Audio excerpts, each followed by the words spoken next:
প্রত্যেকটা মা বাবা ভাবে আমি ছোটবেলায় যা কষ্ট পেয়েছি আমার সন্তান যেন সে কষ্টগুলো না পায়। অনেক বাবা আছেন পড়ার বই ছিল না বলে বন্ধুর থেকে গাইড ধার করে পড়েছে, ওই কষ্টটা চিন্তা করে উনি পরিশ্রম বাড়িয়ে দিয়েছেন এই ভেবে আমার ছেলে মেয়ের যেন কারো কাছে ভিক্ষা করে হাত পেতে গাইড নিতে না হয়, বই নিতে না হয়। একজন টিচার পাই নাই পড়ার জন্য, এমন বাবারা সন্তানের জন্য 2-3টা টিচার রাখার চেষ্টা করে। ছোট্টবেলায় ভাতের মার খেয়ে পেটের ক্ষুধা নিবারণ করা বাবাগুলা আজকে সন্তানদের প্লেটের সামনে পোলাও রোজ বিরিয়ানি দেওয়ার সর্বোচ্চ চেষ্টা করে। সবাই ভবিষ্যৎটাকে একটু বেটার চাই। আমি না পাইলে অন্তত আমার ছেলে মেয়ে যদি পায়, এই পাওয়ার ভিতরে আমি বাবা সুখ খুঁজে নিব, আমি মা সুখ খুঁজে নিব। কত ভালোবাসা, কত মায়া।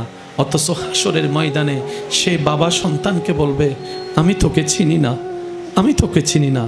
মা বলবে আমি তোকে চিনি না, চিনতে চাইও না। যখন বেসাহারা হয়ে ঘুরবো, আপনি আমি আপনরাই চোখ উল্টাই নিবে, তখন নবী রাহমাতুল্লিল আলামিন ডাক দিয়ে বলবে উম্মত আমি তোকে চিনি, আমি তোকে চিনি, আমি তোকে চিনি। আজকে তোর পক্ষে কেউ নাই, কিন্তু যেই নবীকে তুই দুনিয়াতে ভুলে গিয়েছিলি, আজকে দেখ সেই নবী রবের দরবারে তোর পক্ষে বলছি রব্বি হাবলি উম্মতি, রব্বি হাবলি উম্মতি, রব্বি হাবলি উম্মতি। ও মাওলা, আমার সন্তান আমি চাই না, আমার মেয়ে আমি চাই না, আমার সাহাবা চাচ্ছি না। আল্লাহ আমার গুনাহগার উম্মতগুলোকে আমাকে দিয়ে দাও, আমার গুনাহগার উম্মত আমাকে দিয়ে দাও, আমার পাপী উম্মতগুলো আমাকে দিয়ে দাও। নবী রাহমাতুল্লিল আলামিন বলে শাফাআতি লিআহলিল কাবায়ের মিন উম্মতি। নবী বলছে আমার গুনাহগার উম্মতের জন্য, সবচেয়ে বড় পাপীর জন্য আমি নবী মুস্তাফা কথা বলবো রবের দরবারে, আরজি জানাবো, দরখাস্ত জানাবো। নবী বলে উম্মত কেউ তোকে মনে রাখবে না হাসরে, উম্মত হিসেবে আমি নবী তোকে মনে রাখবো, বান্দাকে রব্বুল আলামিন মনে রাখবে, দয়া করবে। সুবহান আল্লাহ আমাদের সবাইকে সেই জায়গার নিয়ামত অর্জন করার গুরুত্ব বোঝার তৌফিক দান করে। সবাই ভবিষ্যৎটা একটু বেটার চাই। রব্বুল আলামিন বলে হাবিব ওয়ালাল আখিরাতু, মাইকের কি কাছ থেকে বলতে হয়? মন কার লাগিয়া বান্দো, কার লাগিয়া কান্দরে, মন কার লাগিয়া, কেউ তো তোমার আপন হবে না, যে জন হবে আপনা সেই তো মদিনা। ঠিক কিনা? আর একটু জোরে বলেন ঠিক কিনা? আল্লাহর হুকুমে আমাদের জন্য সুপারিশ করবেন নবী রাহমাতুল্লিল আলামিন। মন খুলে বলেন কারে লাগিয়া কান্দরে, মন কারে লাগিয়া বান্দো, কেউ তো তোমার আপন হবে না, যে জন হবে আপনা সেই তো মদিনা। মহব্বতের আওয়াজ একবার বলেন মারহাবা। রব্বুল আলামিন বলছেন হাবিব ওয়ালাল আখিরাতু, ফিউচার, খায়রুম লাকা মিনাল উলা। সুবহানাল্লাহ বলা যায়। নবী যে হাসর নিয়ে সবাই টেনশনে আছে, যে হাসরের কথা চিন্তা করলে মাথার গাম ফায়ে পড়ে, যে হাসরের কথা চিন্তা করলে এসিও গরম থামাইতে পারে না, টেনশনের গরম, যে হাসরের কথা চিন্তা করলে বড় বড় মানুষের খবর হইয়া যায়, ওই হাসর হবে আপনার জন্য দুনিয়ার চাইতে 1000 গুণ বেশি সম্মানের, 1000 গুণ বেশি কল্যাণের, 1000 গুণ বেশি শান্তির, 1000 গুণ বেশি ইজ্জতের। গ্যারান্টি কার? একটু জোরে বলি কোন আল্লাহ? যিনি হ বললেই, আর একটু জোরে বলি যিনি হ বললেই হয়ে যায়, সে আল্লাহ ওয়াদা দিচ্ছেন আমাদের নবীকে। কি শানওয়ালা নবী। এবার আসেন একটু বুঝার চেষ্টা করব আমরা, কষ্ট হচ্ছে না তো আপনাদের? না, আল্লাহ তাআলা অতীত জানেন, আমি সবার আওয়াজ চাচ্ছি, জানেন বর্তমান, ভবিষ্যৎ। আচ্ছা, আল্লাহ যদি কোনো সিদ্ধান্ত নেয় এখানে নাক গলানোর কারো অধিকার? আল্লাহর কারো কাছে জবাবদিহিতা করার কোনো দরকার? আল্লাহ যদি জাহান্নামীকে জান্নাতি বানাই দেয় প্রশ্ন করার অধিকার কারো? আর আল্লাহ যদি জান্নাতীর ঠেইলা জাহান্নামী পাঠাই দেয় বাঁধা দেওয়ার? এতটুকু ক্লিয়ার? বলো। আচ্ছা, আমরা দুনিয়াতে আর থেকে কোথায় যাব বলেন না? কবর থেকে কোথায় উঠবো? আচ্ছা, সেখানে আল্লাহ প্রশ্ন করবে কি করবে না? আল্লাহ তো আগে থেকেই জানে কে জান্নাতি কে জাহান্নামী। আমার আল্লাহ, আমি যে আল্লাহকে বিশ্বাস করি, আমার ঈমান হচ্ছে আমার আল্লাহ জানে। আপনারটা আপনি বলেন না। আমাদের আল্লাহ জানে, সব জানে। কে জান্নাতি আল্লাহ বলেন না? কে জান্নাতি আল্লাহ, কে জাহান্নামী আল্লাহ, কে জান্নাত পাওয়ার যোগ্য আল্লাহ, কে জাহান্নামে যাওয়ার যোগ্য আল্লাহ। আল্লাহ সব কিছু জানার পরও কবর হাসর বাদ দিয়ে ডাইরেক্ট জান্নাতিরে জান্নাতি পাঠাই দিলে, জাহান্নামীরে জাহান্নামী পাঠাই দিলে কাজ তো শেষ হয়ে যেত। কিন্তু আল্লাহ তো সিস্টেম এটা রাখেন নাই। কখনো ভেবেছেন ব্যাপারটা কি? আল্লাহ বলে যে কবরে যাও, দুই ফেরেশতা প্রশ্ন করবে, উত্তর দাও। যদি উত্তর দিতে পারো, ঈমানের পরীক্ষায় পাশ হও, নোম কানৌমাতিল ওরস, নিয়ামত দান করা হবে। কবর থেকে জান্নাতের দরজা খুলে দেওয়া হবে, জাহান্নামের দরজা খুলে দেওয়া হবে। জাহান্নাম দেখে, ভয়াবহতা দেখে আল্লাহর দরবারে শুকরিয়া করবে, আল্লাহ কত বড় দয়া করছো, এই আগুন থেকে তুমি বাঁচাই আমাকে জান্নাতের নিয়ামত দান করছো। এবার 1 বছর, 1000 বছর, 10,000 বছর, আল্লাহ যারা যতদিন চায় আমরা কবরে থাকব। যেদিন রবের ইশারা হবে, হুকুম হবে, আমরা সবাই হাসরে চলে যাব। আর আপনারা জানেন হাসরে সর্বপ্রথম 1000 প্রশ্নের ভিতরে প্রথম প্রশ্ন কোন সাবজেক্ট নিয়ে করা হবে? রোজা, জাকাত না নামাজ? তো কে নামাজ পড়ছে? রবের জানা। কে নামাজ পড়ে নাই? রবের জানা। কে 2 রাকাত পড়ছে? তাও রব জানে। কে শুক্রবারের মুসল্লি?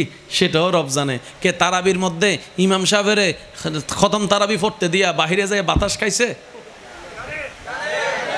মানে এমনভাবে চুপ করে আছি যেন আমি জীবনও দেখিনি, এগুলো করি না।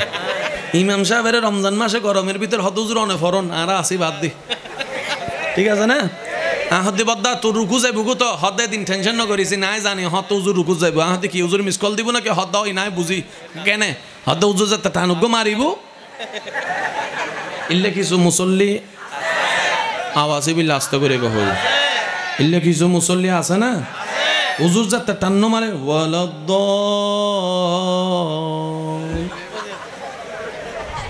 আছে না? আর ভাই তো জান না, তোর দেন না, তোর না, তোর না, যে সত্যি হনা বাজে তোর না। গরম হাইলে রমজান মধ্যে আহা কি যে হষ্ট হয়। উজুরি বে গামি গামি শেষ হয়ে কি হুজুরে মনের তৃপ্তি দেতে না, আয়ও গামির আর মুসল্লিও কলত গামের মুসল্লি কিছু তো আন্নান আছে গুড়ের।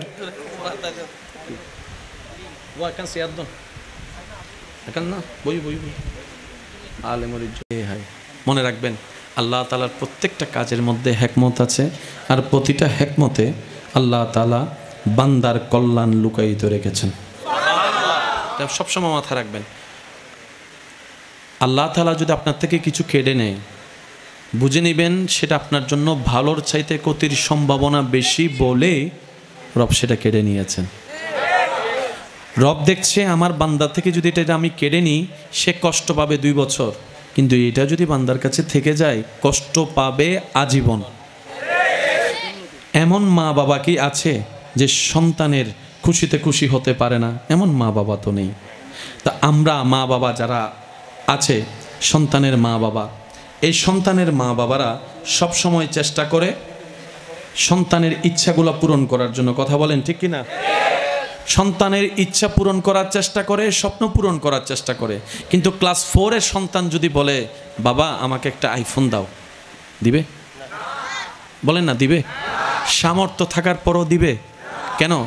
মা বাবার জ্ঞান বলছে এটা তার লাভের চাইতে, রব্বুল আলামিন তার চাইতে বেশি ভালোবাসে মা বাবা আমাকে যতটুকু আপনাকে যতটুকু ভালোবাসে। এই জিনিসটা আপনার আমার একটু বোঝা দরকার। রব সেটাই দেয়, সেটা বান্দার জন্য, যেটা বান্দার জন্য কল্যাণ। বান্দা চেয়ে নেওয়া আর রব খুশি হয়ে দেওয়ার মধ্যে আসমান জমিনের পার্থক্য আছে না নাই? কারণ আপনি আমি ভালো মনে করি অনেক সময় 1 নম্বরের জায়গায় 2 নম্বর নিয়ে আসি, আর রব যখন খুশি হয়ে যাচাই করে দিবে তখন সেটা 2 নম্বর হওয়ার সুযোগ নাই। এই জায়গায় আমাদেরকে একটু ধৈর্য ধরতে হবে। না পেয়ে হতাশাতা নয়, বরং না পাইলেও বলবেন আলহামদুলিল্লাহ, পাইলে বলবেন আলহামদুলিল্লাহ। দেখবেন আল্লাহ আপনার জন্য ভালো, যেটা সবচাইতে ভালো সেটাই আপনার জন্য এনে দিবেন। বলেন না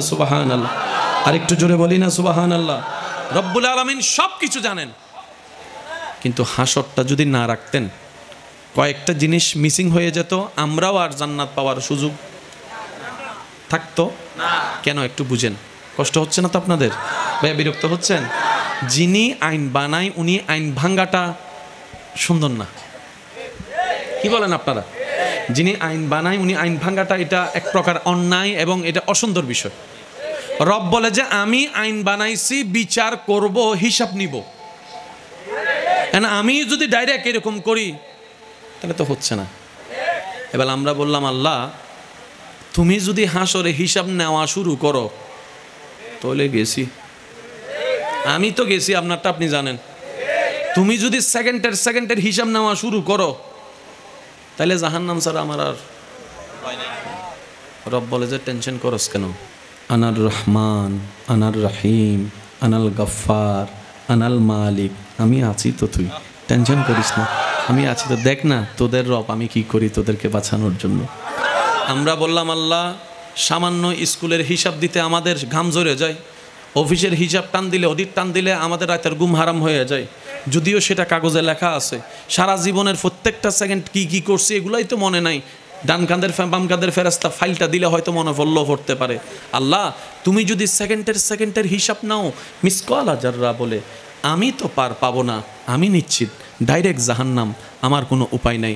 রব বলে যে আমি আহকামুল হাকিমিন হয়ে বিচার তো করতে হবে, বিচার তো করতে হবে। সুবহানাল্লাহ বলি, বিচার তো করতে হবে।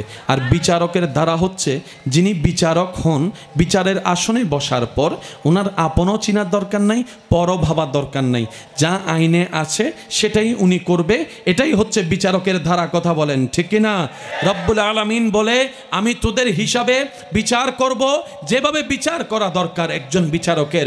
বান্দা বলে আল্লাহ তাহলে তো আমার আর উপায় নাই, জাহান্নামের আগুনে আমাকে ধাও ধাও করে জ্বালিয়ে ফেলবে। আল্লাহ আমার তো বাঁচার কোনো রাস্তা নাই, জাহান্নাম আমার ঘর হয়ে যাবে। আল্লাহ আমি অপরাধী, আমি স্বীকার করছি, আমি পাপী, আমি স্বীকার করছি, আমি নামাজকে কামা হক্কুহু আদায় করতে পারি নাই, ব্যর্থতা আমার স্বীকার করছি। ইয়া রব তোমাকে ডাকার মতো ডাকতে জানি নাই, ইস্তিগফার করার মতো করতে জানি নাই, দরুদ পড়ার মতো পড়তে জানি নাই, আমি ভালো মানুষ হতে পারি নাই, ব্যর্থতা আমার, আমি জানি। রব বলে যে মন থেকে স্বীকার করছস, মন থেকে ব্যর্থতা মেনে নিচ্ছস, মন থেকে ব্যর্থতা মেনে নিচ্ছস, তুই কি জানোস, তুই কি বিশ্বাস করস যে আমি আল্লাহ চাইলে মাফ করে দিতে পারি? আমরা বলবো আল্লাহ ঈমানে আকিদায় একদম পাক্কা, আমরা জানি আমাদের গুনার চাইতে তোমার রহমত বেশি, তোমার রহমত বেশি, তোমার রহমত বেশি। তুমি চাইলে কুন ফায়াকুন, তুমি চাইলে জাহান্নামীকে জান্নাতি, জান্নাতিকে জাহান্নামী বানাতে পারো, এই ঈমান আমাদের আছে। রব বলে যে টেনশন করিস না, তোরা জাহান্নামের দিকে যা, জাহান্নামের দিকে যা, জাহান্নামের দিকে যা, আল্লাহ ডাইরেক্ট জাহান্নামে পাঠাই দিবা। রব বলে যে বাঁচানোর জন্যই, জান্নাতে দেওয়ার জন্যই জাহান্নামে পাঠাচ্ছি, জান্নাতে দেওয়ার জন্য জাহান্নামে পাঠাচ্ছি। তোরা জাহান্নামে যা, একটু পরে তোদের নবী সিজদায় পড়ে তোদের পক্ষে সুপারিশ করা শুরু করবে, সুপারিশ করা শুরু করবে। আমি আহকামুল হাকিমিন হয়ে ন্যায় বিচার করে যার যেটা প্রাপ্য সেটা দিয়ে জাহান্নামে পাঠাই দিলাম। আর এইদিকে নবীকে সুপারিশ কথা করার অনুমতি আমি রব দিয়ে ওই নবীর কথা রাখার জন্য জাহান্নামী বান্দাকে আমি জান্নাতি বানাই দিলাম। আল্লাহু আকবার, ইয়া রাসূলুল্লাহ रहमत वाला आया नबी है, रहमत वाला आया नबी है, धूम मची है।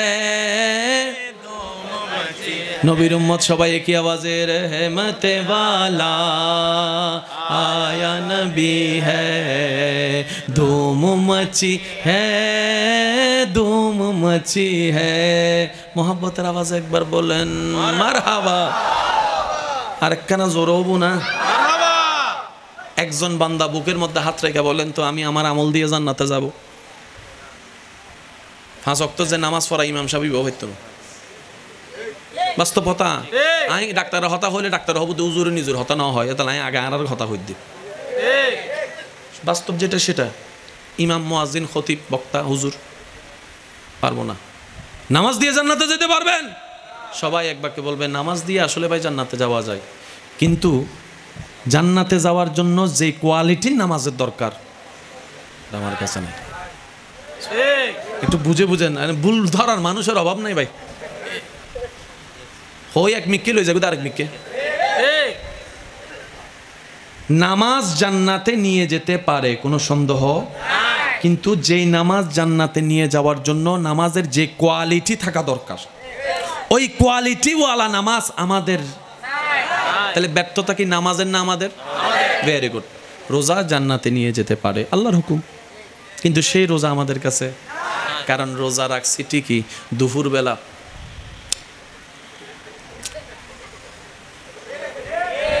ফ্রিজের মধ্যে 3টা শরবতের বোতল রাখছিল, জানি কে? আজ ইফতারের সময় ডাইরেক্ট 3 মারি ফেলিম দেখো পারে, ভুল বলছি? আজানের টাইম হচ্ছে 6টা 2 মিনিট, ইতে বই গিয়ে একবারে ডাইরেক্ট 20 মিনিট আগতুন মাইলে ভিড়ারও জুড়িবে, আজান গান ওদের হইল না পারে, বারবার কি চাই মাতন না হটকন চাই, বিরক্তর হতেন আর গরিবে চলো আল্লাহর কেন এবেল মিলাই চাই, ঠিক আছে তো মোবাইলের গত মাইলে ফিরের মোয়াজ্জিন হুজুর সেরির সময় হয়তো একখানা দেরি করে দি ফেললাই, তখন তাড়াতাড়ি দি ফেলাই, ইফতারের সময় কেন তাড়াতাড়ি দিতাম, হইতে হুজুরি হাত দে মানলা রিয়া হত ডললে আলোচনা, আবার এন্ডে বুতুর কি ইস্তার ফাটি বাইরে গি সবার হামরে কি কেন গুনা বানাই ফেলা, ইস্তার পার্টি, ইস্তার কি আস্তাগফিরুল্লাহ, কি করলেন এটা? পার্টি শব্দটার সাথে এটা কি কি বুঝাইতে চাচ্ছেন? রহমতের জিনিসটাকে আমরা কেন নষ্ট করে দিচ্ছি, নিয়ামত কেন হারাই ফেলছি? তাহলে রোজা জান্নাতে নিতে পারে, কিন্তু সে রোজা আমার। এবার হজরটা দেখেন, হজে গেলে গুনাহ মাফ হয় কি হয় না? জান্নাতে যাওয়ার রাস্তা হয় কি হয় না? কোনো সন্দেহ নেই। লব্বাইক আল্লাহুম্মা লব্বাইক লব্বাইক লা শারীকা লাক লব্বাইক ইন্নাল হামদা ওয়ান নি'মাতা লাক ওয়াল মুলক লা শারীকা লাক। আল্লাহর ঘরের সামনে যদি পড়ি চোখে কি থাকা দরকার? এখন লব্বাইক আল্লাহুম্মা লব্বাইক, দেখতেছেন ফেসবুক লাইভ, এটা আল্লাহর ঘর আর কি। লব্বাইক লা শারীকা লাক ওমা, আমার ভাই তো কমেন্টস করে মাশাআল্লাহ, আমি এখন আল্লাহর ঘরে আছি, তোমার জন্য দোয়া করতেছি তো আমি। ইন্নাল হামদা ওয়ান নি'মাতা, আমি আগামীকালকে আসবো আর কি বিমানে 10টা বাজে। লাক ওয়াল মুলক লা শারীকা লাক। যারা যারা দেখতেছেন আমার ভিডিওটা শেয়ার দিয়ে দেন, লাইক কমেন্ট শেয়ার করেন, এটা আল্লাহর ঘর আর কি। ঠিক ঠিক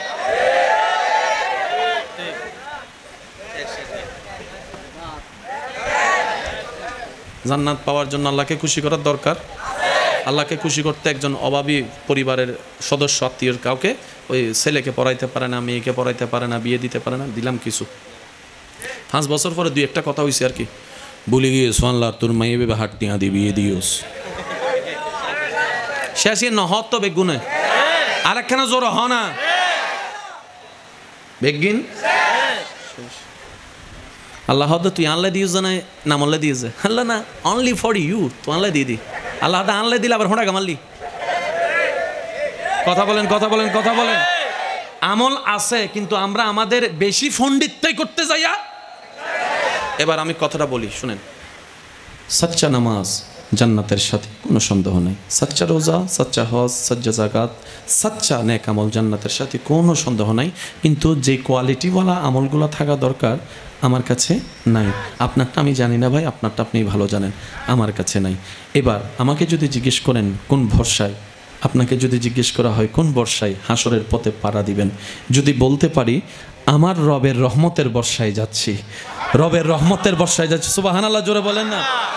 যদি বলতে পারি মন থেকে ইমানকে মজবুত করে এক আমল মরণ পর্যন্ত করার সর্বোচ্চ চেষ্টা করব, আমলটা বাঁচানোরও চেষ্টা করব, কিন্তু বর্ষাটা আমার রবের রহমতের উপর রেখে যেতে চাই, রবের রহমতের উপর যেতে চাই। আমি কবরের অন্ধকারকে ফেস করব আমার রবের রহমতের বর্ষা করে, আমি মুনকার নাকিরের চেহারাকে ফেস করব আমার রবের রহমতকে সাথে নিয়ে, আমার রবের রহমতকে সাথে করে, সুবহানাল্লাহ বলেন না। আমি কবরের সেই সমস্ত ভয়ানক পরিস্থিতির ফেস করব আমার রবের রহমতের আশা করে, আমি হাসর অভিমুখী রওনা করব আমার রহমানুর রহিমের উপর ভরসা করে, আমি হাসরের ময়দানে যাব, সূর্যের নিচে দাঁড়াবো আমার রহমানুর রহিম থেকে দয়া পাওয়ার আশা রেখে, এমনকি বিচারের কাঠগড়ায় যখন আসামি হয়ে দাঁড়াবো, জাহান্নামী হব আমার আমল গুণে সেটা আমি জানি, তারপর আমি মনের কোনায় একটুখানি বিশ্বাস রাখবো জান্নাত হতে যেতে পারি, জান্নাত হইতে যেতে পারি, জান্নাত হতে যেতে পারি। মন বলবে, দেহ বলবে, তো আপনার শরীর বলবে, কোন বিশ্বাসে তুই বললি এত গুনার সামনে দেখার পরও জান্নাত পাবি? তখন আপনি মন থেকে বলবেন আমি আমার দিকে তাকিয়ে জান্নাতের স্বপ্ন দেখছি না, আমি আমার রহমানের আসমানের রহমতের দিকে তাকিয়ে জান্নাত পাওয়ার স্বপ্ন দেখছি, জান্নাত পাওয়ার স্বপ্ন দেখছি। রব্বুল আলামিন বলে, তুই কি মন থেকে বিশ্বাস করস আমি রব চাইলে মাফ করে দিতে পারি? বান্দা বলবে, মাওলা তুমি চাইলে হাজার কোটি কোটি বান্দাদের গুনাহকে মাফ করে জাহান্নামী থেকে জান্নাতে বানাতে পারো। এই ঈমান আমার আছে, এই বিশ্বাস আমার আছে। রব্বুল আলামিন বলবে, তোর ঈমানের কারণে, তোর রহমতের বিশ্বাসের কারণে আমি আল্লাহ তোর গুনাহ মাফ করে জাহান্নামী থেকে জান্নাতি বানাই দিলাম। মনে রাখবেন, রব শুধু কারণ খোঁজে। আমি যে দুই একজন আমাকে ভালোবাসেন, আবদার করে একটা কথা বলি, রাখার চেষ্টা করেন যদি আপনার পছন্দ হয়। রব শুধু কারণ খুঁজতে থাকে বান্দাকে মাফ করার জন্য। সুবহানাল্লাহ, জোরে বলি। মানুষ অপরাধীদেরকে খুঁজতে থাকে সাজা দেওয়ার তরে, রব অপরাধীদেরকে ডাকতে থাকে মাফ করার জন্য। রব্বুল আলামিন সবসময় চায় বান্দা কিছু একটা কর, ভালোবেসে কর, মন থেকে কর, আমি রবকে খুশি করার জন্য কর। শুধু আমি রবকে খুশি করার জন্য কর। তোর সারা জীবনের করা এরকম 10টা কাজের ভিতরে যদি একটা কাজও আমি রবের কোনো রকম পছন্দ হয়ে যায়, এই একটা কাজকে সামনে রেখে আমি তোর সব কাজকে মিঠাই দিতে রাজি। সুবহানাল্লাহ। বনি ইসরাইলের যুগের একজন উম্মতের বর্ণনা দিতে গিয়ে নবী রাহমাতুল্লিল আলামিন আল্লাহর রহমতের বিশালতা বুঝাতে গিয়ে বলেন, একজন বান্দা হিসাবের কাঠগড়ায় দাঁড়াবে যার অপরাধের সীমা আসমান পর্যন্ত ছুঁয়ে যাওয়া এত বিশাল, তার হিসাব নিতে নিতে রব্বুল আলামিন সব হিসাব নেওয়ার পরে সে সব হিসাব স্বীকার করবে। রব্বুল আলামিন ফেরেশতাদেরকে বলবে, ফেরেশতা আমার বান্দাকে জান্নাতের রাস্তাটা দেখাই দাও। সুবহানাল্লাহ। ফেরেশতারা জিজ্ঞেস করবে, ইয়া রব, গুনার পাল্লা তো ভারী অনেক, নেক তো তেমন দেখছি না। রব বলে যে আমার ইচ্ছা, আমার মালিক, আমার বান্দাকে আমি মালিক হয়ে জান্নাত দিচ্ছি। ফেরেশতারা বলবে, তারপরও তো মল একটু জানতে তো মন চায় কারণটা কি, কি এমন দেখলা তার ভিতরে? রব বলে যে এমন একটা জিনিস আছে যেটা তোরা লিখতে পারস নাই আমল নামায়। সুবহানাল্লাহ, একটু জোরে বলি। এমন একটা ওর আমল আছে যেটা তোদের এখানে উঠে নাই, তোদের হিসাবে। ফেরেশতা বলবে, আল্লাহ আমলটা কি? বলে যে আমার বান্দা একদিন ঘুমন্ত অবস্থায় ঘুমের ভিতর আমাকে আল্লাহ বলে ডেকেছিল, আমার নাম ধরে ডেকেছিল। ফেরেশতা বলবে, আল্লাহ আমরা শুনছিলাম তো, কিন্তু সেটা তো ঘুমে ডাকছে। আর একটু মন খুলে ফেরেশতা বলবে, আল্লাহ সে ডাকছে আমরা শুনছি, লিখবো কেন? সে তো ঘুমে ডাকছে, সে তো মন থেকেও ডাকে নাই, ভালোবাসেও ডাকে নাই, ঘুমের মধ্যে ডাকছে। রব বলে যে তার সেই দিনের ডাকাটা আমার বেশি পছন্দ হয়েছে, ওইটাই কবুল করেছি। ওইটা কবুল করার কারণে দেখলাম আর কোনো গুনাহ এটার সামনে দাঁড়াতে পারে নাই। ওইটা ছিল মূসা নবীর উম্মতের প্রতি রবের দয়া। আর আমি তো নবী রাহমাতুল্লিল আলামিনের উম্মত, নবী রাহমাতুল্লিল আলামিন। কি শান আল্লাহ পাক আমাকে দান করেছেন। দেখেন, আল্লাহ তাআলা আমাদেরকে এমন একটা ইবাদত দিয়েছেন, আফজালুল ইবাদত, যেটার নাম নামাজ। নামাজের কয়েকটা পজিশন আছে। এই কয়েকটা পজিশনের ভিতরে সবচেয়ে সুন্দর কোনটা লাগে আপনার কাছে? যার যেটা লাগে একটু সেটা বলবেন। দাঁড়ানো আছে, রুকু আছে, বৈঠক আছে, সিজদা আছে, কার কোনটা বেশি ভালো লাগে একটু বলেন তো? যার যেটা মন চায় সেটা একটু বলেন। আগে আলোচনা করা ছাড়াই বললাম প্রশ্ন, সবাই এক বাক্যে বললেন সিজদার কথা। আপনি সেটাই পছন্দ করেন। নামাজের ভিতরে যে পজিশনটা রব্বুল আলামিন বান্দার দেখতে পছন্দ করে, এই সিজদার পজিশনটা কত চমৎকার জানেন? আপনি কপালটা ঝুঁকালেন নিজ এলাকায়, নাকটা রাখলেন মাটিতে, হাতটা রাখলেন মাটিতে, হাঁটুটা রাখলেন মাটিতে, পাটা রাখলেন মাটিতে, ফিস ফিস করে রবের এমন প্রশংসা করছেন, পাশের জন্য শুনতে পাচ্ছেন এত ছোট্ট আওয়াজ। কিন্তু বড় চমৎকার বিষয়, আপনার সেই ছোট্ট ছোট্ট করে রবকে ডাকা জিকিরটা আরশ পর্যন্ত পৌঁছায় যাচ্ছে, যেখানে ফেরেশতাদের সর্দার জিবরাইল পর্যন্ত যেতে পারে না। আল্লাহ দয়া করে আপনার আওয়াজকে সেখানে পৌঁছায় দিচ্ছে। গভীর জঙ্গলে কেউ নাই, নেটওয়ার্ক নাই, কোনো কারক সাথে কানেকশন নাই। আপনি যদি সেখানেও যাই যদি একবার বলেন আল্লাহ, আল্লাহর সাথে সাথে বলে বান্দা। একটু জোরে বলি, ফা ইন্নী করিব। আল্লাহু আকবার, আল্লাহু আকবার, আল্লাহু।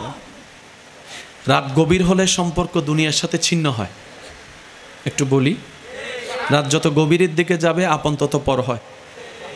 স্বামী স্ত্রী কত আপন, মা সন্তান কত আপন, কিন্তু ঘুমাই গেলে দেখবেন সবাই আলাদা। এক রুমে যদি 5 জন থাকে, কখন একটু খেয়াল করবেন আপনি ঘুমান নাই, 4 জন ঘুমাই আছে। আপনি 4 জনের দিকে তাকালে বুঝতে পারবেন আপনি মানুষের ভিতর থেকেও একা।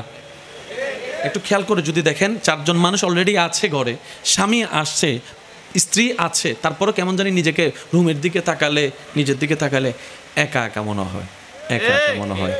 এটার কারণ কি জানেন? রব্বুল আলামিন বুঝাতে চায়, বান্দা 1000 মানুষের সাথে থাকলেও তুই একা যদি আমি তোর সাথে না থাকি, আমি তোর সাথে না থাকি, আর আমি রব যদি তোর সাথে থাকি, তাহলে সবাই তোকে জঙ্গলে ফেলে দিল, সেখানেও তুই আর একাকিত্ব অনুভব করবি না। সেজন্য বন্ধুত্বটা আমি রবের সাথে কর, বলেন না সুবহানাল্লাহ। রব্বুল আলামিন আমাদের সকলের হাজিরি কবুল করুক, আজকের মেহফিলকে কবুল করুক, এই মাহফিলকে আগামী বছর আরো সুন্দরভাবে আয়োজন করার তৌফিক দান করুক। 5 ওয়াক্ত নামাজের সাথে আমরা বন্ধুত্ব করতে পারবো ইনশাআল্লাহ। ভাই একটু সবাই হাতটা তুলি। 5 ওয়াক্ত নামাজের সাথে বন্ধুত্ব করতে পারবো ইনশাআল্লাহ। বড়দেরকে সম্মান করার চেষ্টা করব ইনশাআল্লাহ। ছোটদেরকে স্নেহ করার চেষ্টা করব ইনশাআল্লাহ। মা বাবাকে সর্বোচ্চ সম্মান দেওয়ার চেষ্টা করব ইনশাআল্লাহ। আল্লাহ আমাদের সকলের হাজিরি কবুল করুক। এই মাহফিলটা আয়োজন হয়েছে আপনাদের ভালোবাসা, আপনাদের দোয়ায়, ঠিক কি না? এই ধারাবাহিকতা চালু রাখবেন, আমি অদমের জন্য দোয়া করবেন। শেষ একটা ফরিয়াদ, শেষ একটা দরখাস্ত আমার ভাইদের কাছে রাখবো, যদি আপনারা অনুমতি দেন। ভালোবেসে বলতে চাই, অনুমতি আছে? অনুমতি আছে? যদি দুনিয়া এবং আখিরাতে সাকসেস হতে চান, কয়েকটা কাজ একটু করতে হবে। পারবো ইনশাল্লাহ? তার মধ্যে একটা হচ্ছে যে ঈমানের পরে আমলের ক্ষেত্রে যত পারি উঠতে বসতে ঘরে বাইরে এটাকে একটু বন্ধ রাখার চেষ্টা করব। সবচাইতে জামিলা দুনিয়া এবং আখিরাতের জন্য এটা। কথা বলেন না রে ভাই, আর একটু জোরে বলি। এই মুখের মতো জামিলা আর কিছু নাই। সামান্য নরম, কিন্তু কথাগুলা মারাত্মক গরম। 20 বছরের সম্পর্ক 1 সেকেন্ডে।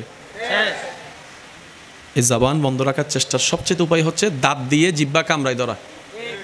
যদি কষ্ট না হয় একটু প্র্যাকটিস করেন একটু। এবার আপনি যখন জিহ্বাকে দাঁত দিয়ে চাপায় রাখবেন, জিহ্বার একটা সাজা হবে, তখন আর সে ফটার ফটার ফটার ফটার করবে না, আস্তে আস্তে কমবে। তাই এক লাফে তো গাছে ওঠা যায় না, প্র্যাকটিস করতে করতে করতে এক সময় হয়ে যাবে।